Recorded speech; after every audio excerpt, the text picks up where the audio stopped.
Welcome to this explainer, where we're unpacking some of the most raw, unbelievable source material detailing the total transformation of David Goggins. Look, if you're joining me today, you probably already know that hitting absolute peak performance takes way more than just physical talent. It requires a profound, fundamental shift in mindset.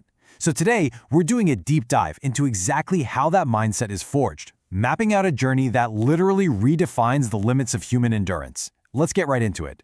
We have to start with the ultimate question of human transformation. How exactly does someone go from being a severely overweight, deeply depressed 23-year-old working pest control, a guy who could not run a single lap around a track without completely collapsing, to being widely recognized as the toughest man alive? I mean, it sounds like pure fiction, right? But the history we're about to look at proves otherwise. To really wrap your head around the scale of his achievements, his resume of suffering and endurance almost defies belief. We're not just talking about a guy who finally got in shape. He became an elite Navy SEAL, graduated from the absolutely grueling Army Ranger School, and served as an Air Force tactical air controller. And then he transitioned into completing over 60 ultramarathons and triathlons, regularly finishing in the top 5 against people who had been professional endurance athletes their entire lives. And if that elite military resume wasn't enough, consider this staggering number, 4,030. That is the exact amount of pull-ups he completed in a span of just 17 hours to set a Guinness World Record. Let that sink in for a second. For 17 hours straight, fighting through unimaginable friction and total muscle failure, he just kept pulling. But here's what makes everything we just talked about seem utterly impossible. He achieved all of these elite military and athletic records while functioning with a congenital hole in his heart. This condition literally meant he was operating with roughly 50% less oxygen supply than his competitors. It's absolute proof that his extreme strength wasn't just some genetic lottery win. It was a pure triumph of the mind over biological limits. Section 1. Trauma to turning point. The origin of suffering. We have to start at the absolute bottom here to understand his drive. His youth was filled with unimaginable domestic abuse. Born into relative wealth, his daily reality was a nightmare shaped by an alcoholic father, creating an environment so perilous his mother eventually had to flee just to survive. The toxic stress from this environment was so severe, it actually caused physical brain damage, stunting his language and memory development. Combine that with the relentless racism he faced in his young adult years, and you have a recipe for profound, paralyzing hopelessness. Think about this insane contrast for a second. On one hand, we have the apex warrior he eventually became. On the other, the reality of his life at age 23, weighing 136 kilograms, working night shifts, spraying for cockroaches in restaurants, deeply depressed, and hiding entirely within his comfort zone. He was living a life totally devoid of purpose, actively running away from his fears every single day. So what changed? The turning point arrived right through a television screen. He was watching a documentary about Navy SEALs struggling under heavy boats, pushing themselves way beyond their limits, and it just sparked something deep inside him. He actually called a recruiter, but was hit with a seemingly impossible ultimatum. Because of the height and weight requirements, he had to lose an astounding 50 kilograms in exactly 3 months just to be considered. He was so fired up that he quit his pest control job on the spot, laced up his shoes, and went out for a run. But, motivation doesn't instantly erase physical reality. He couldn't even make it 400 meters before his lungs completely gave out.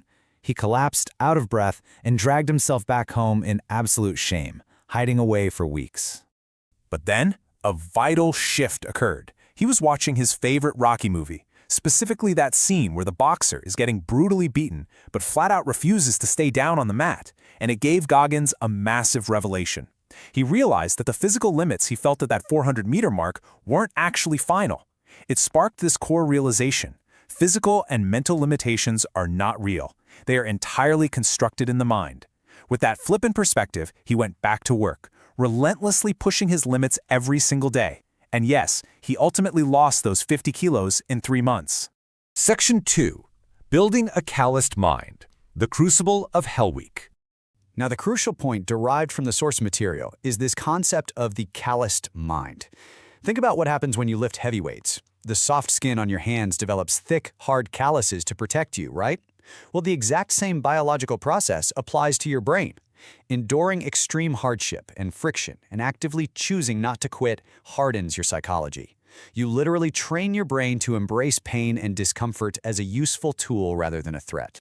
he put this new mental armor to the test during Navy SEAL Hell Week. For those who don't know, this is 5 relentless days of extreme physical exertion and freezing temperatures, with almost zero food or sleep. And the psychological warfare? It's just as intense. The instructors sit there comfortably, drinking hot coffee, actively mocking the freezing recruits, probing for any mental weakness to make them quit. But instead of breaking, Goggins used this friction. Seeing the instructors enjoying their pain infuriated him, but in the best way possible.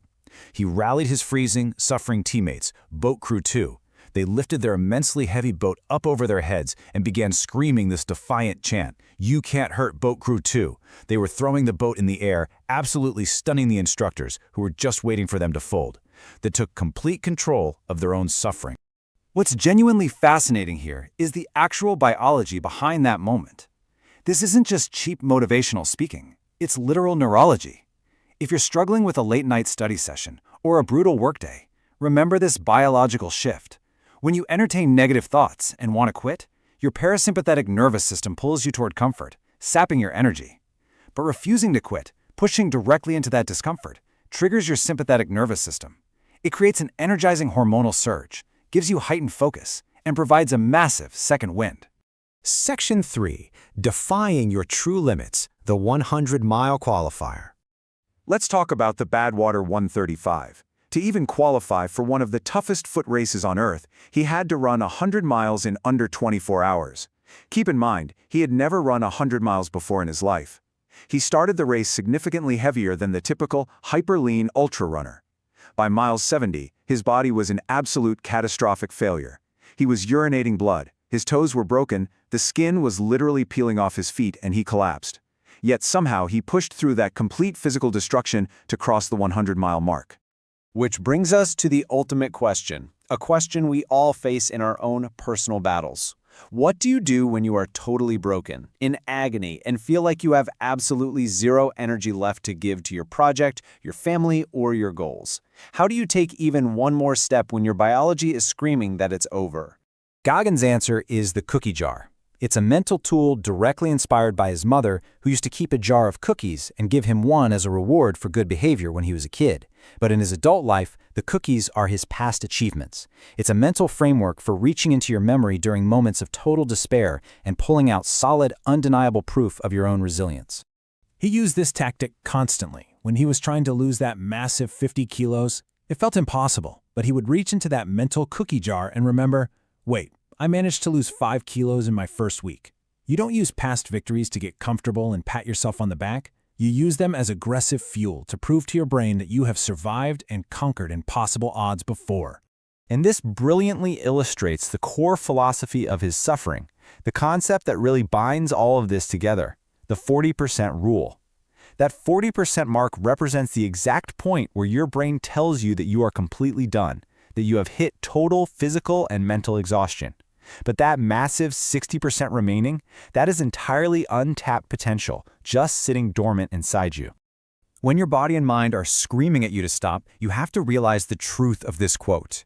When you think you have given your 100%, you have actually only given 40%. You still have 60% left to give. The pain you feel at that 40% threshold is really just your mind trying to protect you. Pushing past it is where the calloused mind takes over.